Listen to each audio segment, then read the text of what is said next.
That is the drawback to this program, and that is the best drawback on the earth. If you sound that confident and you can fly that confident that you fool me with 39 years experience, then go for it, dude. Okay. Brandon, this is the letter of introduction I send our prospective students.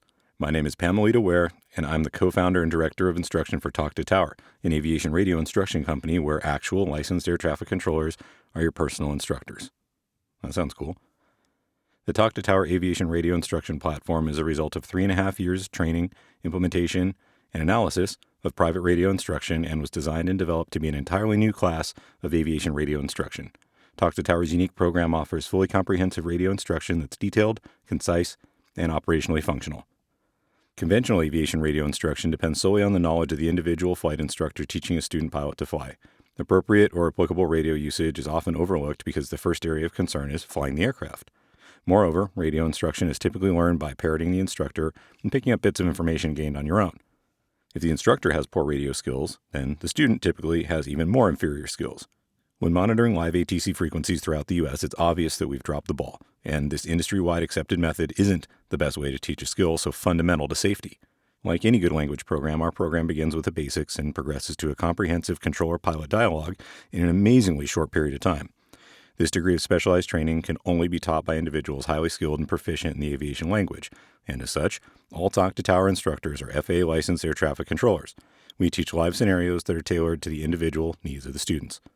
One major advantage of this approach is the ability to stop a scenario at the request of a student and have the air traffic controller explain the concept or reasoning for an instruction.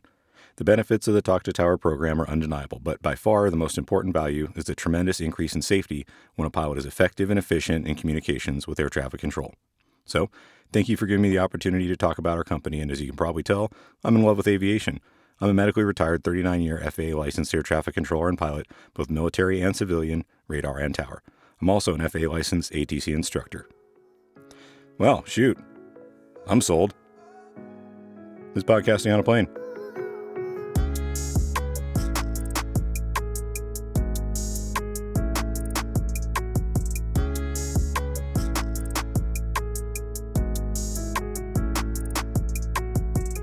Welcome back, everyone. It has been a minute, but you're back with me in the Delta here at West Coast, where we share the backstory behind all that we do in Air World. I'm Brandon Gonzalez, current tower controller here at the Delta, and I'm also a CFI, former aircraft salesman, plane crash survivor, and now podcast host of this show. And the best part of hosting this show is that I get to connect with amazing people all over this aviation landscape and bring their stories and wisdom to you, or at least entertain you for an hour or so to take some of the pain out of your commute. But no matter why you're listening, I'm glad to have you on frequency, and today I'm hoping to not only entertain you, but to frankly nerd out with one of the finest controllers ever to rock a mic. And if you didn't pick it up from the intro there, it's Pam from McKinney, and back in episode 83. The best in the West is back, and this time she brought a posse. And the best part about that is that they're in the business of mentoring you to rock a mic too. We're going to tell you how, so don't go away.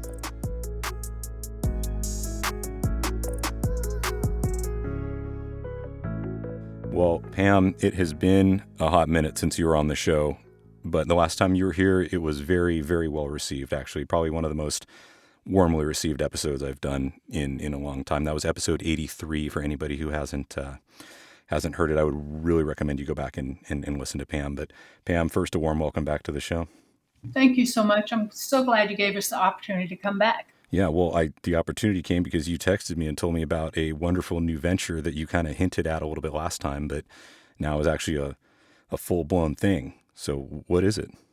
Well, I told you before that I had to leave ATC because of medical reasons. And within a week, I was teaching 2 students aviation radio. And over the course of 3.5 years of trial and error and Meredith sending me a lot of students, we came up with a actual formalized aviation radio instruction program. And we now do this full time. We've evolved into a full-fledged company, and we're using actual licensed air traffic controllers as your personal instructor. You can't beat that because the amount of knowledge coming from each controller can't even be calculated in price. It's just unheard of in today's aviation world to have that. So we've been doing this now for a little over a year. And we're doing really well. We're getting our name out there, and we're showing people how to be safer in their aircraft. And that alone is worth your weight in gold. You cannot possibly imagine the difference in a student that comes to you and can barely talk. And 10 hours later, he is fluid, he's expressive, he's at the best, he's extremely brief. But oh my gosh, to see what he can now do is amazing. Yeah. And, last time you were here, that was really, I think, the most important part of all of this is that you obviously have quite a laundry list of palmares, I guess I should call it, but you have quite an experience in aviation, both tower and radar, military and civilian as well. And so you're well known. But the difference about you, though, is that you have what I would call, and I think what Dave Ramsey calls, the heart of a teacher. So you have the personality type that wants to include everybody and wants to teach everybody and make them good. And that was one of the things that we really hit on last time, was that being good is going to come a lot from confidence and knowing what you're doing. And one of the things that kills people's confidence in an airplane more than anything is talking to the tower. And we joked because it's, you're talking to you and me. We're not scary. I have two eyes and a normal set of teeth just like anybody, but people tend to think that air traffic controllers are mean or we're like the police of the sky or something like that. And we're not. But you wanted to teach people to be better, and now you're actually getting to do that. And I couldn't be happier. And you mentioned somebody sending you students, and we have not met her yet, and that's Meredith, who's also with us. And Meredith, firstly, welcome to the show. Thank you. So let's hear a little bit about how you came to meet Pam and get involved in this whole thing. Well, Pam was the air traffic controller when I did my very first solo at McKinney Airport. One of the most encouraging people throughout that particular portion of my training. After I went through and I got all of my ratings, my CFI ratings, I had already kind of developed a relationship with Pam. She would let me come up into the tower and see what all the scariness is about. And I started contacting her whenever I had my own student solos. And she would take care of my students, let me come up into the tower. She even would video their solos for us from the catwalk to be able to send to the students. So I just developed a really great relationship with her. And then I was the chief pilot at Stature in Addison, which is the Cirrus Training Center for DFW. And I did a stage check for a gentleman named Kent McCree. And he was starting to learn how to fly a little bit later in life. And he was a good pilot, but he was struggling on the radios. And I had already started sending students to Pam after she was no longer working in the tower, because I knew how encouraging she was. I knew how much she could help students. And over the course of those 3 years before I had met Kent, she helped my students tremendously that had struggles with radio communication. So I told Kent after our flight, I said, hey, I got a lady you need to call to work on those radios. And it was probably a year to the day after that I went out to lunch with Kent one day, and he started telling me about Talk2Tower and asked if I wanted to be involved. Talk2Tower. Okay, we're going to get to that in just a second, but I love how the way that you met Pam was because she was the person who was inviting you up there and going above and beyond and videotaping things for that's incredible. Absolutely. So Meredith, off mic, before we started here, you were talking a little bit about how you came to this and how overwhelming air traffic was to you and things like that. And then clearly Pam was the important person who was able to just change that all for you. So tell me about how that all started before you met Pam.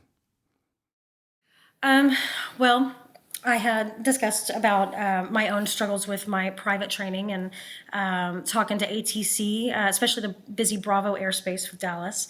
Then I went to another airport, a much busier airport at Alliance for my instrument training. And I failed a stage 2 check because I could not adequately communicate to air traffic control what I needed or wanted. I was under the impression at the time that I had to do exactly what they said when they told me that I had requested to go into Denton on an IFR approach, and they gave me something else that I wasn't prepared for. I had to go back for retraining and retesting, and those two instances between my private and my instrument, they cost me about $3,000 because I went back and I looked, and those were directly related to not being able to communicate effectively. Now, after those failures, my response to my instructors became, if you touch those radios again, I'm going to chop your hand off, because they were trying to be really nice. They were trying to help me not be so overwhelmed in a new aircraft that I was learning. So they were talking to ATC, they were loading my approaches in the 430, and it wasn't helpful at all. I needed to struggle at that time, and I finally figured it out. But if I could go back and have the training to learn those radio communications early in my private training and really get those fundamentals, I can only imagine how much further I would have, or how much quicker I would have progressed throughout my training, and the confidence I would have gotten in other areas of flying, not just talking on the radio. Yeah. Well, what you just said, I think, is a struggle that maybe I would even say most people have had, but I like that you actually put a dollar figure on it. $3,000 of fumbling with radio knobs. That's crazy. Isn't it? And that was only two instances that I could really track. I'm sure there were many more flights that I ended up paying more for just learning how to talk on the radio while dealing with the chaos of the cockpit. When it could have been, I could have had the opportunity, if there was a program out there, to just be able to concentrate on the radios and get that skill down to where it became muscle memory, basically, while I was doing everything else in the airplane. Yeah, of course. And then obviously you got over it, became a chief pilot and so forth. So that's wonderful. But then you knew, because you had viscerally felt how difficult that was. And then, here comes a guy who's struggling on the radios, and I don't want to, publicly shame anyone behind their back. So we went ahead and brought him on the show. Kent, welcome. Thank you, Brandon. I appreciate that. I'm sorry, I'm just playing with you. But Kent, you are a businessman who's run several well-to-do businesses, I guess we should say, and you bought a Cirrus and you were learning to fly, and you probably ran up against the same thing that Meredith and so many other people have, but you took it upon yourself to really do something about it, huh? Well, great question. And yes, it was the exact experience. And Meredith touched on that a few moments ago. She and I, in fact, flew together, and I shared with her that I was having some struggles with the radio. And she, in fact, made the introduction to Pam. There's a lady I know, and she could do wonders for you. She could help you. I am and by the way, I went on to meet Pam, and she and I spent a lot of time together. We she not only helped me, but we became friends, obviously. But I'm a product of a business owner, a commercial traveler, and commercial travel has become, I guess, worse by the year of late. But then you stack COVID in on top of it, and it really became nightmarish in terms of planning trips, and there are meetings that we needed to be in personally. And so all of that combined kind of led to this conclusion of, you know what, I've always wanted to fly an airplane. Maybe this is the time. I'm not traveling, so I'll take the time and do it. And it was, I started researching the idea, and literally came across a video series on YouTube, a gentleman out of Florida called Nico's Wings. And I was watching this guy. He's a technology company owner, lives in Boca Raton. His office is in Chicago, and he was traveling all over the country visiting customers in this Cirrus SR-22. And I'm like, hey, I could do that. That looks like that could be the answer here. So it literally started that way. And I contacted Cirrus. I thought that was a great airplane. Contacted Cirrus, learned of the training facility at Addison Airport, which was very convenient for me. Went there and started the training process. And Brandon, that's where, in fact, I discovered very early on in the training process that there was this foreign language being spoken in the cockpit, and I was going to have to figure out how to get a handle on it. So that's what really led to this experience. All right. So what is your company called, and what does your company do? Well, once I got trained by Pam, my instructor, who I did not tell that I was doing this, was noticeably impressed.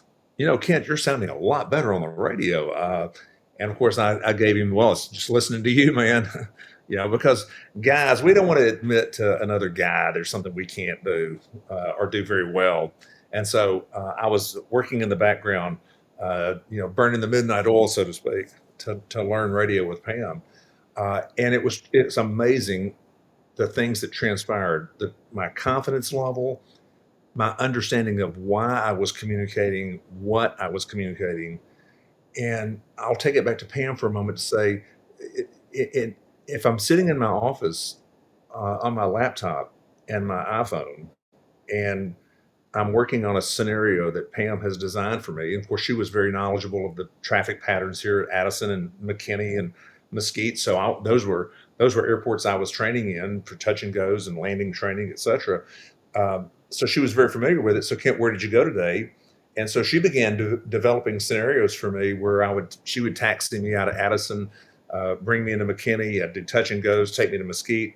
And so it evolved into conversations about where I was relative to those airports. What are you doing now, Kent? What are you doing to prepare for the entrance into the Mesquite airspace? And so those kind of things were, not that they were missing in training, but to hear it at a different speed where I'm not trying to keep an airplane in the air. I'm not trying to focus on avionics. I'm literally sitting and talking about this with my eyes closed, thinking about what it looks like out the cockpit at this moment, dialing in the frequencies. So that made a big difference, and it brought clarity to the process to the point where it got me over the hurdle. And I can't speak for other pilots that are in training or other pilots that have gone on to careers like Meredith and Pam did, but it was a pivotal moment for me. It got my confidence to a level where I was ready to do my solo. Let's go, man. Put me out there. Put me in, coach. I'm ready to play. Yeah, so it sounds like it gave you the confidence that you needed. I think confidence is really the key word in all this. As I talk with Pam or anyone else, that ability to feel like, yeah, I got this. I know what I'm doing. Makes it so that you can go do it, but more importantly, you can do it safely. And I think that's what your website says. Actually, right on the front page, I'm looking at it right now. It says Talk2Tower, fly safely, fly confidently. So maybe you could talk to the point of the interplay between confidence and safety and what this gives to you. Well, there's two things. When a pilot is in training, is sitting at the run-up area, and it's your turn to call up the tower and tell them that you're ready for departure. The first time your instructor says, "Okay, you make the call." For a grown man who runs a business, who speaks in conferences and does sales presentations, suddenly I'm like, "Do what?"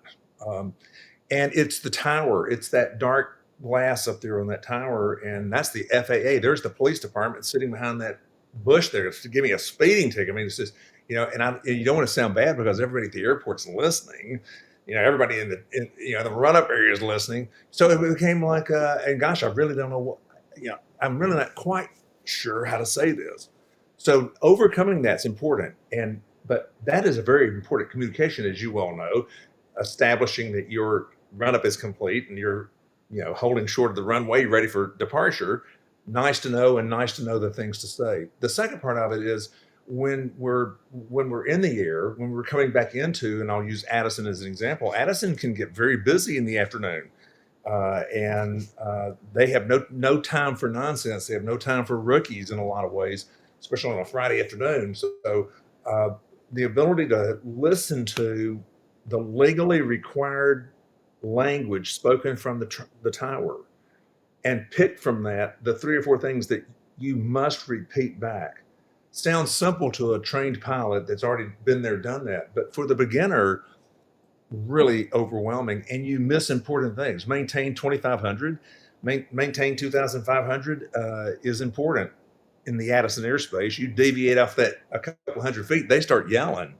They get because there's a lot of planes in the pattern. So there's a safety issue that's important, and understanding when they say something, how to echo that back properly and then do what they ask. So yeah, there's a real safety issue there.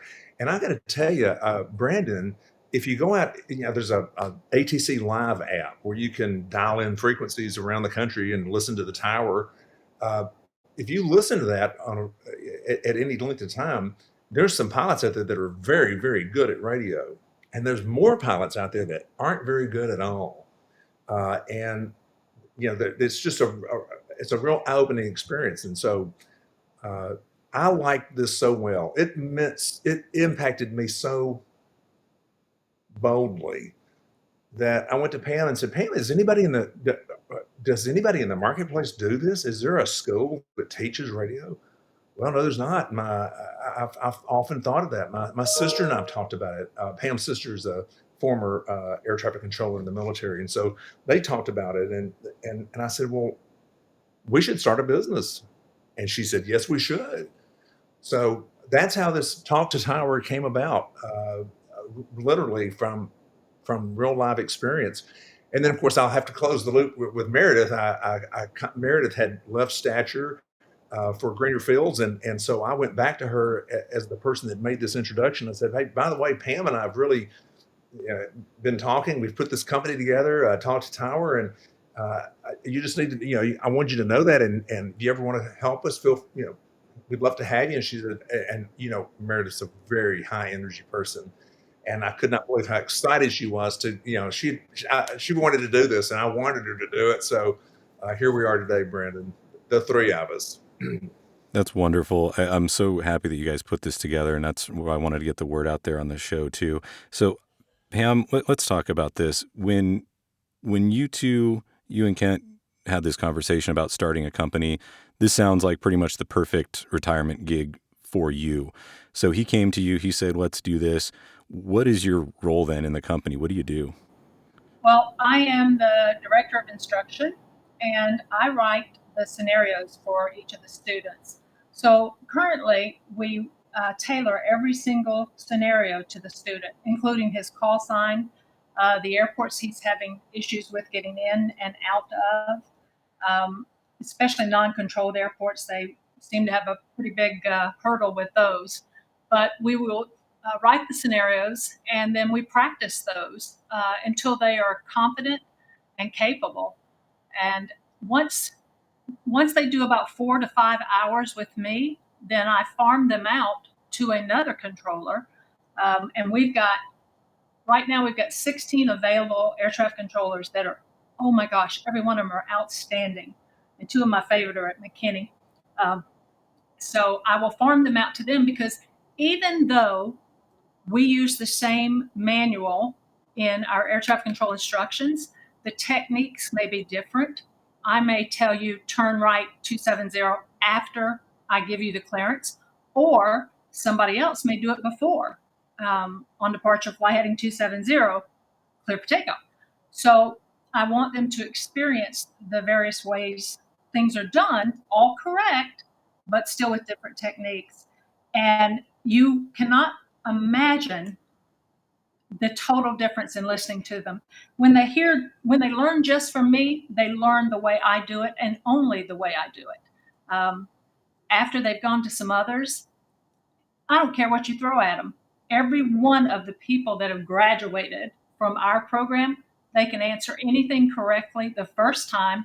There's no lost sounding. There's no thinking on the microphone. It's just freaking neat. I love to hear the difference. And every one of them, they're like my kids, because I'm holding their hands at the beginning, and then I see them graduating college, So it's just, it's the best feeling if I can't be in the tower or flying. So I'll take it. Yeah, that's perfect. And what your point there about technique difference, that's kind of the thing I think that trips a lot of people up, is that you're right. There's a script. We have the pilot controller glossary. We have the 0.65 and all that gives us our scripts and the words we have to say and things that have passed through the legal department, mostly is why it sounds like that. Some of it's for clarity on the radio, but most of it actually is legal in nature. But the way somebody says it is going to be completely different. And you're right, because as you talked, I was thinking, I'm a turn right heading 270, runway 24, cleared for takeoff kind of controller. And you may say it the other way. It doesn't make any difference, but it's just whatever is appropriate at the time. And then, obviously we're sitting there thinking as well, I might normally say it this way, but I'm not going to say it that way this time because whatever, in this situation, it doesn't make sense to do it that way. Or maybe I'll break it up into 2 transmissions instead of one big one. So, okay. So let's think about this for a second. I'm a student pilot, or maybe I'm certified, but I was out in the middle of nowhere and I'm just still not great with towers. And frankly, I feel like my comms suck, for lack of a better term. And I find out that you exist because maybe I heard it on a podcast or word of mouth or whatever, but I come to your website and I'm looking at, there's a couple of courses here. There's one for IFR, one for sort of VFR initial, and then one for just a radio refresher. But either way, I need some help. So I come to your website. What's it going to look like for me? Well, first I'm going to give you an hour free lesson because I want you to see the value of it. And once someone sees the value of it, it's a done deal. They come right back. So we do that, and I tailor it just like they need. They tell me what areas they're concerned about. And once that hour lesson is over, they will sign up for the regular VFR, the basic, which is 10 hours of instruction. We're doing the instruction over Zoom because they don't see a controller as it is. There's no reason for them to see me now. So we do it over Zoom, and we go through usually an entire scenario, which could include landing or taking off from several different airports, plus maneuvers within the Delta or uncontrolled airspace. Then as they get a little bit more advanced, we will, in that same 10-hour block, because they grow so rapidly because everything is explained as to why the controller's saying it, what your response is, and they learn that so much easier because they're not flying the plane. But then we'll move on to the next, quote, level, which is where we'll have them do flight following, have them entering Charlie or Bravo airspace. A lot of them can't tell you that what they need in order to get into Bravo airspace, yet they'll have a license. It's kind of hard to believe, but there's some holes in this system that we have currently in place. But we will walk them through those as well. And then when they're ready to go instrument, we can do instrument training with teaching them how the approaches work, what you would expect, how the turn-on works, the altitudes. We just walk them through the entire thing. And to tell you about that, we have a gentleman that was at D10, which is Fort Worth Approach. And this man is so amazing. Before he came to work with us, I used to listen to him because he was that good. And he's now working with us as well. So he's our verifier. He makes sure that the scenarios are correct for the instrument. And it's working out so easy for everybody. We haven't had one negative complaint, and we've had some absolutely amazing comments from the students. Then we also have a couple other things. We have the hot air balloon program, which is kind of crazy because you would think hot air balloon pilots just need to be able to go up and down, but they have the entire test put out by the FAA, which incorporates the majority of information that a basic VFR pilot needs to know. And we're working currently on the maintenance personnel course for those people at airports. Yeah, that's a good one. Learning how to, when you got to do a brake ride of an airplane that's getting towed across DFW. Oh, yeah. A lot of them don't know. And you end up having runway incursions because somebody didn't know how to operate on a airport environment. All right. So then, Meredith, you come into the picture a little bit differently. What's your title in the company? My title is Director of Business Development. Okay. So does that mean that you just take your students and funnel them into Talk2Tower, or? No. I go and around DFW, going around and visiting flight schools, FBOs, really getting the word out about Talk2Tower and how we can help them.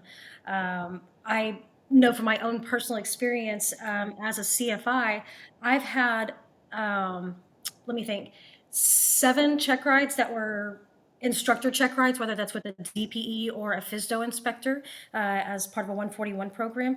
And not one time have I been tested on how I was going to teach radio communications. So I feel like that's obviously something very lacking because there's no standard like there is for those of you that are air traffic controllers. So I'm going out and trying to get the word out. We're doing some trade shows and air shows this year as well. And that's really where I like to shine, is to be able to go and talk about Talk2Tower and tell them all of the wonderful things that we can do to help students and all pilots. Because like you said, there's a lot of pilots out there that maybe didn't have good fundamentals starting out, and they've been flying for a while, and they are, going to take a trip somewhere and they want to feel more confident on the radio. Or maybe they just haven't flown in a while anyway, and that's one of the skills that they know that they need to get back up. Because I think all of us as pilots know if we are lacking in our radio skills or not, and it is determined by how well we respond to air traffic control. Sure. Now, Kent, coming into this from the outside and as a successful person outside of aviation, does it surprise you to hear things like what Meredith just said about even given all those check rides and being a chief and all that kind of experience that she had, that there's actually really no point at which you're formally tested or taught other than just sort of on the job style about how to talk to and deal with radio comms? Brandon, what a great question. I was blown away because I'm in the technology-based services business, and I guess we're accustomed in a lot of entrepreneurs are what we call disruptors. We find industries where there are huge opportunities and develop technology and provide services in those niche areas that are lacking. So for me, I guess maybe part of my personality, my training, I just couldn't believe the gap that was existing in aviation training, that no one was addressing something so critically important. So it was one of those moments where, like, you kind of stick your head in the room and just, there's nobody in here. Are you kidding me? So it was that kind of reaction. So yes, I was very surprised. And of course, then the gears started turning. There could be an opportunity here. Sure. And then, by the way, you just named the episode Disruptors. I'm working that in there somewhere. But for somebody that, that did struggle with this and then finding out that so many others do struggle with it too, yeah, it seems crazy that there's not so much of a formal thing. Now, I liked earlier that you mentioned liveatc.net. I know a lot of listeners of this show will often tune into that here at the Delta and listen to me or some other people that we have working, do their thing. And then I only wish that I could have listened to Pam work a busy pattern back in the day at McKinney. But there are so many great ways to immerse yourself in a foreign language. And obviously, if you want to learn French, well, what are you going to do? Immerse yourself in French, watch French movies, listen to people speak French in front of you. And that's how you're going to learn air traffic control as well. And the fact that you can just bust open your laptop or your phone, go to the airport, or not even go to the airport and sit and listen to it is perfect. And then there are a couple other, I guess, technology related things. Like in aviation, I used to, when I was a kid, when I was so small before I could even learn to fly, I played a lot of flight sim. And that, a lot of people do that. But there's this thing called VAT sim now where, it's a virtual air traffic sim where you get people who are kind of pretending to be controllers. Some maybe are or were, but many aren't. But I think a lot of the information getting passed along in there is probably made up, or at least people, they're playing controller, but they're not actually controllers. But your company has actual licensed, I know former, but I'm not sure if you can do current, but actual controllers who have done this for an entire career, which is sort of the leg up that you have on all these other systems. Can you give us, obviously we know Pam's background, but what other kind of controllers do you have, and what are their backgrounds for people to learn from? Well, Brandon, I actually let Pam answer that. Pam also serves in a capacity of, she is building the team of air traffic controllers and knows a lot of people around the country, here locally as well. And I've been really impressed with the level of interest as ATC men and women are either looking for augmentation to their current job, or they're looking to retire but don't want to retire. And I think air traffic controllers often retire or are forced to retire earlier than they really want to quit working. So we've had some response from people that are interested in pursuing this full time, and a couple that have, and the rest are working in a capacity above and beyond their normal work hours. So your key point was the fact that it's a dedicated person. That's the critical component here. Is, as a student pilot, I'm on the phone, I'm on Zoom with a licensed air traffic controller who's holding my hand. And in fact, I'm going to hopefully encourage that there be 2 or 3 other students in that class as well. Particularly once I get past taxi and takeoff, I want to do pattern work. And what better way to do pattern work without holding the stick than being in your office and have other airplanes in the pattern. And Pam just does a phenomenal job of creating the type of aircraft we're in, creating the spacing. We understand, asking us to do a 360 on the downwind. Well, yeah, we get that, right? We get that type of training and scenario. So those are the kind of things that today, if you're training in a Cirrus, I can't speak to Cessna, but in a Cirrus, including instructor, you're looking at about $450 to $500 an hour. Now that's a pretty steep rate for learning how to talk to the tower. And often that's what I was doing. I was doing some of my earlier radio training out there, specifically talking about radio, and I'm in the airplane. So when I got involved with Pam, I could let go of that side of it and concentrate on what I was doing and why I was doing it. That's critically important to drive that point home. Sure. Well, actually, and Pam, before you get into the sort of tech specs here of who and what, you did the price kind of keeps coming up here. I don't know if it's really the elephant in the room or not, but the idea of we've had $3,000 of mistakes thrown out here. We've had $500 an hour of learning, things like that. So my comms, let's just say I'm not feeling great about this. This is more expensive than I thought it was going to be. I'm getting up there in the hours, and I'm looking for tutoring basically. So that's why I found you. What is it going to cost me? Well, I got to tell you, the amount of money you're going to have to pay double for trying to overcome your areas of deficiency or mistakes it's sometimes insurmountable. But we charge $595, and that is 10 hours of actual controllers. All our controllers are actively working except me. So they're continually learning and being kept up to date on every change. I have to actually study for the updates on changes. But we have controllers from all over the U.S. We've got them in Kentucky, Florida, here, of course, and a couple in New Jersey and one in California. So we've got controllers that are well versed in all different types of airspace, all levels of ATC. One of them is a center controller who had military tower experience. So we've got it covered.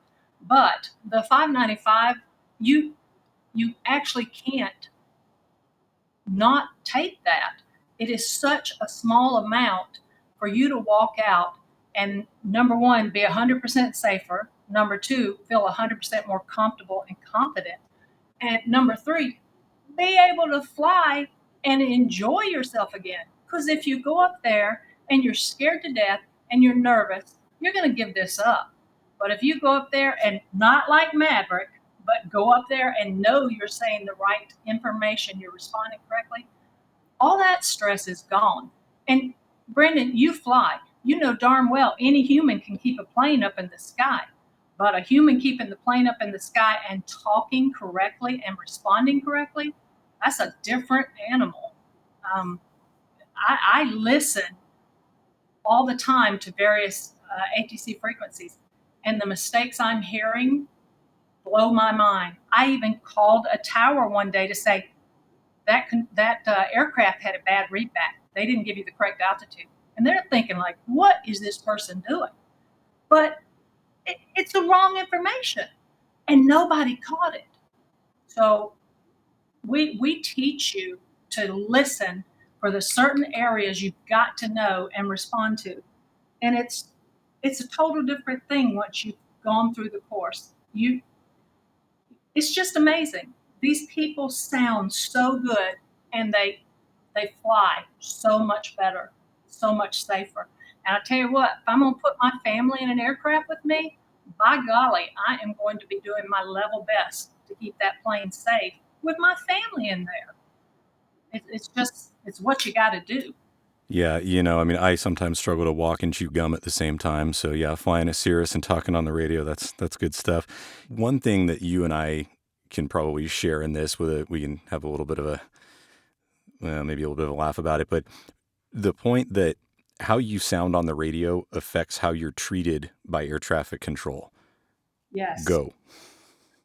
Let me tell you this one thing, and this is such an unbelievable problem.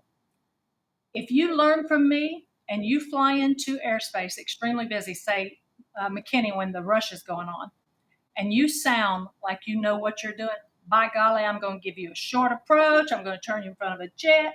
I'm going to do whatever because you sound so good. You better stick student pilot on the back of that, because I expect you to fly like a pro when you come in sounding like you do after working with us.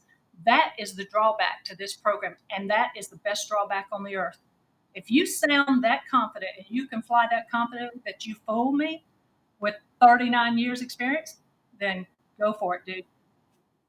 Absolutely. You know, that was always my problem. My instructor told me that. He said, you better start telling people you're a student pilot. I said, why? He said, because you sound like you've got airline experience, but you don't, and you're a 19-year-old going cross country. So you're going to start getting treated in ways that what's the Top Gun line? Your ego's writing checks your body can't cash. Yeah. So don't get yourself into trouble. And I'm glad that you guys are out there professionally giving people that problem. That's fantastic. Yeah. All right. Well, let's do this then. Actually, as you were talking there, this is just how I think a lot of people's brains work math wise. So it's a 10-hour course that's like $600. So unless I'm way off, that's $60 an hour. And obviously that's not the point here. But when I think about it, the point is that I don't know about in the Dallas market, but out here at the West Coast Delta, that is like almost exactly half of what a CFI costs anyway. So to be able to actually have more or less one-on-one tutoring or small course tutoring with an actual controller for half the price of a CFI, I don't care how you do the math, that is a good deal. It is. We can stop our scenario and explain it, whereas you can't do that when you're flying in the busy Delta. We can actually stop and explain why this was said or done. And once you do that to a person, they've got it. They now know that from then on out. Meredith, were you going to chime in there? Yeah, I just wanted to make a point that talking about CFIs. Are you an instructor also, Brandon? I can't remember. I am, yes. Okay, so with that being said, do you know, yourself included, any CFIs that are willing to spend 10 hours on the ground only talking about radio communications? No, probably not. No, me either. And myself, I include myself in that. You know, as an instructor, there's so many different aspects of aviation that we have to teach on the ground, that radio communications, you know, beyond my notes that I have after a flight with a student, you know, you said this wrong, this is how it needs to be said, let's practice that a little bit, okay, good. Beyond that, I don't know any other CFIs that are doing 10 hours of ground communication on radios. But Pam is, and the other controllers are, and they love it. And so I think we let them do that job that y'all are so experienced at because of that pilot controller glossary. That's not something that CFIs ever look at. So I think it's important that we give the opportunity to the air traffic controllers that are not only have a vested interest in all of the pilots communicating effectively and using standardized phraseology, but they're the ones who are going to be able to correct the students better than any CFI, because if a CFI has poor radio skills, the students following them are going to have even more inferior skills. And it just goes down from there. So if you have, a line of instructor students that become instructors, and then they pass that along to their students, that's probably why the radio communications on live ATC sounds so bad, is because there's not been accountability with CFIs and their students. Yeah, that's actually a really good point. I'm glad you said that, because you said myself included. Okay, maybe if you include myself, I might be willing to do 10 hours of radio talk with you, but for most people, probably not. And, honestly, it's one of those things where there are some CFIs that are very, very good on the radio, like excellent. They sound like pros. They know exactly what they're doing. And those CFIs probably, as you said, tend to churn out students who can probably also do a very good job. But there are many, many CFIs out there who aren't so hot on the radios and don't really like it. I mean, sure, by the time you've gotten there, you're probably comfortable enough. And most CFIs are pretty good. And I don't want to, in any way disparage the group of CFIs of which I am a member. But, at the same time, you're right. If a CFI's radio skills aren't top notch, then their students' radio skills are maybe going to suffer. I mean, sure, the student could be a person who loves talking on the radio and they're just going to, take it upon themselves and go do it. And that's great. But the majority may not do that. And you're right. What they learn is going to affect everything down the line. And if you were to teach it right the first time, and not just in a way of here's me parroting or repeating what this book says, because anybody can do that, but to actually teach somebody how to do this fluently, then early on in their training, they're going to have a different attitude towards it. And ultimately, I think it's that attitude and that openness that's more important than the actual skill itself of reading lines out of a book. And so if we can get to the CFIs to really teach this well early, or in your case, provide them with an actual controller who's going to do that for them, I think that's just an amazing resource at a very economical price. So let's do this. I want to do a little role playing for everyone here, so we can kind of give everyone a taste of this. I think the best way is I'm going to pretend that I'm going to be in your course, and I'm going to come back to this. Maybe I'm a rusty pilot. Let's say that. And I've got some burning questions that my CFIs from 30 years ago didn't really answer that well. And I want to get back in. I want to buy a Cirrus, and I'm older now. I've done well. I can afford these kinds of things. And so as I come back, I've found Talk2Tower, and I just want to ask you some of these burning questions I've had in my mind. So Pam, I'm kind of looking at you. Are you ready for this? Sure. So when I come into the airspace from the practice area, and I'm going to call the tower. The tower is busy. I didn't come from approach. I'm not on flight following or anything like that. I'm coming straight in for my maneuvers, and I just want to get in.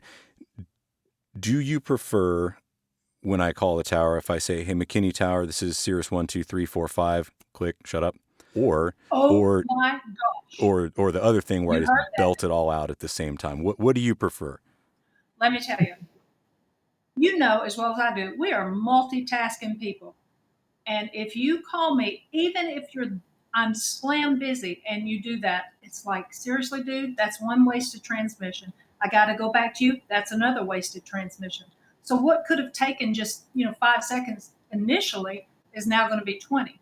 So no, I would prefer everything be said at once. If they are coming in VFR from wherever, if they're on an instrument approach and you can tell how busy it is, sometimes it's best to wait on that one. Just say, I'm inbound on the ILS and your call sign. But no, I do not want them to break it up and make it multiple radio transmissions. I think it's a waste of my time and my air time. Amen. Okay, here's another one. So I call you, I belt it all out, and I know you're waiting for me because you've probably been seeing my radar target pointed at you for the last however many hits, and I'm pointed straight at you descending. You know I'm going to call you. You're just waiting. So, Yep. Hey, McKinney Tower, Cirrus 12345 is about 7 miles north, information Delta. Click. You tell me, okay, great, enter right base for whatever runway. And you're number 5, you're following a Cessna on a 6-mile final. What do I say back to you? Well, I hope you say that you are going to follow that Cessna once you get him in sight. But first thing you have to say is, do you have it or not? Negative traffic or traffic in sight are the only two that can be answered for that particular portion of that. However, if that is the case and you're that close in, you've got to have some type of maneuvering to get you to follow somebody. You can't do it. You're too fast in that cirrus. And the other thing is I could not say your call sign and leave you outside of the Delta, tell you to remain outside or stand by. Sure. So you could ignore me and then I can't come into the Delta, which is Exactly. fine. And then, so I called you and I specifically chose that 7 miles because that's sort of a distance that a lot of people, they probably planned for 10, but they're in a cirrus. So they're descending at 170 knots straight at you. Yep. So, well, guess what? It's 7 by the time they actually key up that mic and you decide whether or not you're going to ignore me, right? So, okay. How far out should I have called you? No less than 10 miles. Because if I'm busy, I need that time to get my mind into plan ABCD mode so I can get you in correctly and safely. So if you call me inside of 10 miles, you've already eaten up a lot of that mileage, and that limits what I can do to you without holding you outside. Sure. How far out are your radar zoom settings normally? How far out are you watching? I would always keep mine about 20 miles out just because my Delta was only 4.9, I think it was. Can't remember anymore. And so I wanted to see what was coming inbound, and that's plenty for me to figure out where I can put them normally. Sure. And that's a point that I think is very important is that here at West Coast Delta, same thing. It's just a little standard ring, just like almost any Delta with a couple exceptions. But we're working airplanes much farther out than that, 10, maybe even 15 miles sometimes, right? I mean, you're saying no less than 10. Well, then we're working airplanes 11, 12, 15 miles out, right? Which may be the TRACON's airspace or the center, depending on where you're at. Yeah. But you're VFR, so, I mean, we can still tell you to do stuff in there, and that's fine. It's not an ownership thing, but okay. So you need to give adequate time. Now, all these questions I've asked you so far, you know, and now I'm back in me mode, have been sort of yes or no, black or white, blunt, what's the answer type questions. But the way you've answered that, you've taken them and added a little more spin to it where you didn't just say yes or no. You gave me the answer that I actually need to hear about what should I do. Okay. And that shows that judgment thing, which is so hard to teach. And I think that's really where the money's at for something like this is there is no answer in a lot of cases. There's not a specific answer. There is when it comes to a hold short read back. Okay, there's a recipe for that one. But for a dynamic moving environment, there just isn't. So you helped me understand, well, you should do this, but here's why. And that I think is the most important part. So, okay, let's move on a little further. So I called you too close. I called you fast. You were cool and didn't hold me outside the Delta by ignoring me. Because if you did, I'm just going to call you back incessantly and just start stepping on everyone's transmissions and ruining your day. I'm kidding. I wouldn't do that, but that's what people do. So anyway, you've got me. You said, okay, you know what? Why don't you make full right traffic or enter the downwind or something like that? Because obviously I don't have my traffic. I'm too fast. You need to buy some room. You need to buy some whatever. So you expect me then to report my traffic in sight. Correct. If I just report back, okay, number 5, follow the Cessna, what does that feel like to you? That is a person who's not got a clue, and I'll be making some immediate changes to my sequence in my head, and then I'll give it to him. So in that case, I would more than likely turn him southbound because he's obviously not got situational awareness or spatial awareness of what's going on, and he becomes a liability. There's a pilot that both you and I know, his name is Chad. This guy has the situational awareness of the best controller on the earth while flying a plane. And if he was in that pattern, I wouldn't have any worry about anything with him because I know how he would fly it. I know how he would call me plenty early, and I know he would know where the other aircraft are. But when you've got a person coming inbound that is just flying their plane and they have nothing around them in their mind, then that person can mess up everything, truly mess it up. So you have to really guide them strongly in order to make it work in your pattern. You cannot let them just, I'm looking for them, but here we go. And that's not going to work. Yeah. So to the point of situational awareness, which I think is probably the most overused and underappreciated term in the entirety of aviation, what do you wish pilots were doing? And I'm going to give you my answer after you talk. And Meredith probably is going to have some things to chime in here with as well. But what do you wish that pilots were doing in the cockpit to figure out that situational awareness and see what the controller is trying to do? Get their head out of the cockpit. The best thing a pilot can do in flying in busy airspace, so congested like the Delta at McKinney, is keep your head out of the cockpit.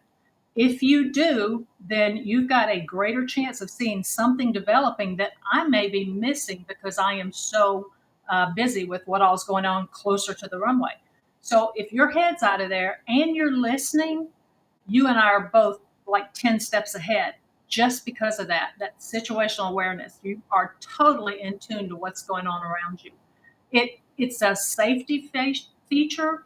Oh my Lord, the best pilots are those that have great situational awareness, and they will actually, it's almost like having another controller there as your backup. They will actually help you out because they're seeing what's developing without even saying anything to them. Sure. Now, I'm going to wear all three of my hats at the same time right here and give you a little scenario I had with a student of mine. We fly an airplane that is a G1000 aircraft. It's an earlier G1000. And much like a Cirrus or any other aircraft that has a multifunction display or even an iPad with a Stratus or whatever you got, you can basically see where the traffic is around you. And I like that you said get your head out of the cockpit because eventually you are going to need to look up and see your traffic to follow. You're going to need to see where the airport is, see how wide that downwind is you're flying, see the terrain coming up, just see everything outside. But at the same time, it's pretty hard to see a Cessna at 4 miles, even in good visibility. Yeah. So I, as an instructor and as a pilot, am a big believer in the technology and the automation. I fly on the autopilot all the time. I love having a G1000 cockpit, but I also completely acknowledge the fact that those can be very, very, very distracting things to have. So there's a proper way to use technology, which is, okay, you have this ability, use it to your advantage. Yes. So I had a scenario with my student, and we have a nice multifunction display, and I have him zoom it out to actually about the same, probably 17, 18 miles I keep my radar at work. And I asked him, what's our sequence? Which airplane are we going to follow? And we all know on a G1000, it's just a bunch of little traffic, I forgot what they're called. You know, the little diamond with the thing sticking out of it shows which way they're going and their altitude relative to you. So you've got a traffic display. And you can look at that and see where the controller is making a gap for you based on where you're pointing, or they say you're number 4. You can probably count that out, where that airplane's going to be. So now you can say, hey, look, I'm counting the airplane we're going to follow. Yeah. I know where it's going to be. And so now not only do I know where to look, but I know how to change my speed and my everything in order to fit into that gap, which the controller is probably doing based on what I'm currently doing. And know I'm going to slow down a little bit, but we can see where we're going to fit. So you already know that. So like you said, we're 10 steps ahead. We're not just blindly following. We kind of know what's going to happen. Now, we could be wrong. I acknowledge that. But chances are that's where we're going to go. And that was the gap they put us in. And my guy was sort of a little bit dumbfounded that you could do that. But I said, you got this display right here that you've paid tens of thousands of dollars to have. And it's a wonderful piece of equipment because you can now be 10 steps ahead of this whole game. And you're making it easy, you're making it safe, and frankly, you're probably shaving some time off your flight too, which is actually going to save you a little bit of money too. But that's the proper way to use that technology. That is. And that is situational awareness brought on by having that piece of equipment. And you can't beat that. That's just, you're so much further ahead. Exactly. And so Meredith, as a very experienced instructor, how do you kind of teach this, or how do you teach your students to, based on their traffic displays or whatever they have in the cockpit, to use that to their advantage to work in more smoothly? So I teach out of not just aircraft that have those multifunction displays, but I also teach tailwheel out of a super decathlon, which has nothing like that. So there's 2 different scenarios here. With the higher technology aircraft, obviously minimizing distractions is huge. I am a huge talker, especially in the airplane when I am instructing, but when we are coming into an environment like a busy airspace, I don't talk unless it's absolutely necessary.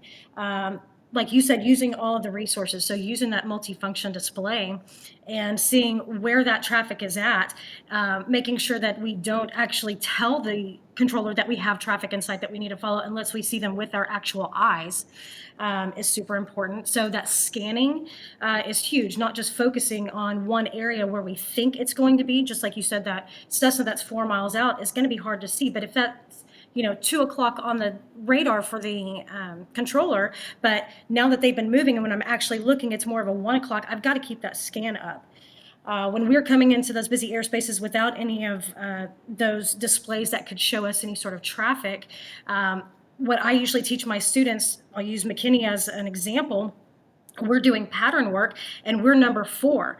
I look at the end of the runway and I find number 1. Then I look past it and I find number 2. Then I find number 3. Is it in front of me? Is it on the base? Is it on a long final? And then I count them out and then I say and point at us. And now we're number 4. Keep an eye not only on that traffic, but then on everybody else around us. So again, situational awareness is, I think, what we kind of come back to, depending on what type of resources we have available to us. Yeah, well, and that's really why I asked you that, because the whole point is you teach in technically advanced and technically not advanced aircraft, and there's a way to do it no matter what equipment you've got. Yes. Okay, so I shouldn't even say this, but sometimes I am curious at how difficult some people find basic counting to be. Number 3, 1, I'll follow him. No, that would make you number 2. Right. And I'm going to put you on the spot, Pam. Where do we start counting from when somebody is sequenced? So somebody just lands, they're on the runway. Do they count? If they're on the runway, no. They're already on the runway. Okay, so where do we start counting from? At closest to the runway, next in line. Yeah, so not to the threshold yet. Nope, not to the threshold. Okay. Kent, I'm having so much fun talking about this with everybody, and I don't know what it feels like for you to sit there listening to this conversation, but you've got some real talent on this team. They are incredible, and I'm sitting back. It's dredging up thoughts of old, trying to overcome this monster of radio communications, and it's all fun, man. We're by the way, Brandon, not only do we have a great team, but we're having a ball. This is so much fun. I mean, my other job, it's like a real job. This is fun, and we're helping people. It's amazing. It just that little hand up that gets them over that hurdle. By the way, Brandon, you're probably aware of this. I just learned recently that the dropout rate in private pilot training is close to 80%.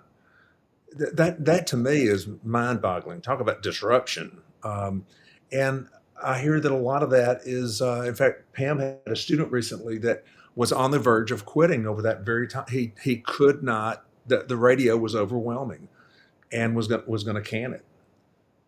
So I find that amazing. What an opportunity the industry's missing. All these bright people that want to get out here and fly airplanes, and they're turned back because there's no formal train. There's no formal. It's difficult unless you're going the commercial pilot route in a formal school, 5 days a week, 8 hours a day. And those are out there, by the way. Those are fine. But if you're a person like myself that owns a business, running a business, going on the go, and you want to get your pilot's license, it's a lot of, you got to go get it, man. But it could be made more appealing. I'll put it that way. And that's one of the things we want to accomplish.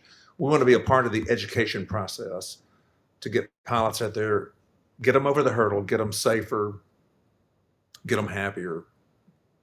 A happy pilot is a safe pilot.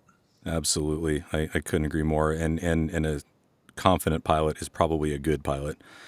So yes. When I hear you talk, you've been successful in the technology industry, be it through disruption or whatever else. But the oldest joke in the book in aviation is that if you want to make a fortune in aviation, you need to start with a bigger fortune, right? So when you decided to start a company like this, it's an excellent product at a fair price, but, doing a little mental math in my head, this isn't going to be the next Facebook. This isn't going to be the next Mega Millions type of technology disruptor. I guess to put it bluntly, you couldn't be doing this just for the money. But then listening to you all talk, I think I feel why it is that you're doing it. Well, that's a great point. Like everything else I've done in aviation, I spend money. This is a labor of love. We're having a good time. Obviously, the businessman in me, I know we've got to turn a profit. But having been to the rodeo several times, I know that there's an investment required to get a company to positive cash flow and to profitability, and we're making those strides, and you can see it coming. And but you make a great point. I mean, this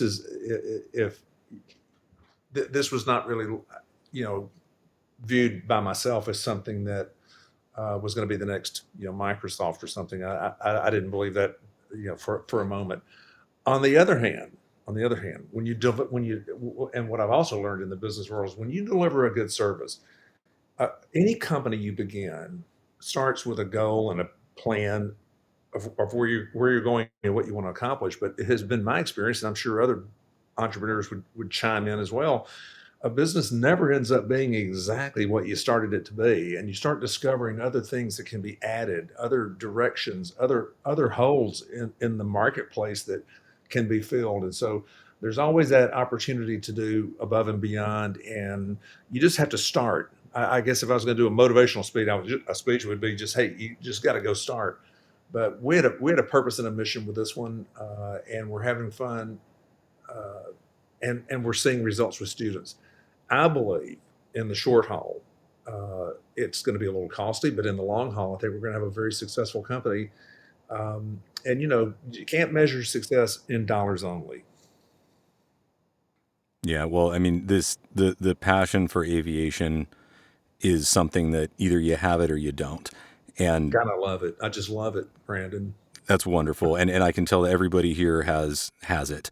And that's really what matters. And sure, I mean, you got to make a little money, but ultimately, if you're doing good and doing the right thing and loving every minute of it, then I think that part of the journey is what matters the most. Absolutely. So, like I said before, the best part of hosting this show is that I get to connect with amazing people from all over the aviation landscape and bring their stories and wisdom to you. And not just entertain you, but, give you something actionable, something you can do that will actually result in your aviation life getting better or safer, more enjoyable, or all of the above, I hope. But I think that the Talk2Tower group is doing exactly that, and that's why they were here. So I hope you'll consider giving it a try, because, I don't get anything from it. There isn't a kickback situation happening here or anything. I really believe that they've got a good thing going. And like Pam said, you can get a free hour to see if you like it. Anyway, after the recording, we all exchanged some emails, and Pam said something that really stuck out at me. She said, "I really appreciate your help, and I wish I had been able to work busy traffic with you, because we would have had a blast." And from someone of her caliber, I think that really might be the best compliment she could ever give. And I do too, Pam. It would have been epic. Podcasting on a Plane is 100% listener supported, and I'd like to keep it that way. If you have the means and you find value in it, I'd really appreciate having you on board as a patron. You get episodes early and sometimes other fun stuff too. So if you want to be a supporter, head over to podcastingonaplane.com, click on support the show. And if you're not into that recurring thing, I get it. There's a PayPal link for whatever you feel is right. Or you could be like Lyman Howard. He went to buymeacoffee.com/Bravo Golf, spelled out, and he bought me 5 coffees. Thanks, man. He wrote a nice email too. And of course, that email address is brandon@podcastingonaplane.com. Send me your thoughts, or you could use your smartphone or the SpeakPipe widget that pops up when you visit podcastingonaplane.com to record me something, and who knows, it might even end up on the show. And as always, I thank you so much for your support and feedback in whatever form it takes, and for listening to the show and passing the word along about this or any other of your favorite aviation podcasts to a friend. We're all in this together. Anyway, that's all for now. Your frequency change is approved until next time, and report back on this frequency for the next episode. Good day.